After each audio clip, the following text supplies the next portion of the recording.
আসতে পারলেও তোর দুঃখ করা, আরে মাটা যারা কি করছে। একদম সত্যি, প্রতি মুহূর্তে বিশ্বাস করো তুমি, প্রতি মুহূর্তে মনে হয় ইস আমার মাটা কি করছে। আজকে সময় পেলে যাবো। হ্যাঁ একদম একদম, এগুলো এটাই শুনতে চাইছিলাম অনেক দিন ধরে।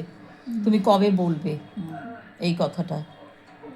আমি একবার ভাবি শুয়েছি, হ্যাঁ বাড়িতে আসছে না, কাজে কর্মে ব্যস্ত।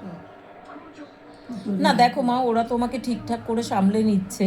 হ্যাঁ, তা আমি আর কি বলবো বলো। না, আমরা বলার কিছু নাই, ওর সব কিছু। এই যে আমার খাটটা আছে, হ্যাঁ আস্তে আস্তে উঠে বাথরুমে যাই, পায়খানা যাই, হ্যাঁ, স্নান করে আসি, খাটের পর দিয়ে আসি। আমরা তো এটাই চেয়েছিলাম যে তোমাকে ওরা ভালো রাখুক, আমরা আমরা ভালো কেউ থাকবো। কারো ভালো রাখবে না, যা যে ভাগ্যের খবর, বুঝেছ?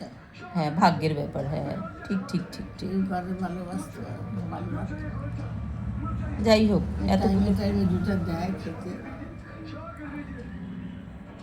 মা তুমি ভালো আছো তো মা? হ্যাঁ, আমি ভালো আছি। সত্যি তো তুমি ভালো আছো তো মা? হ্যাঁ, ভালো আছি।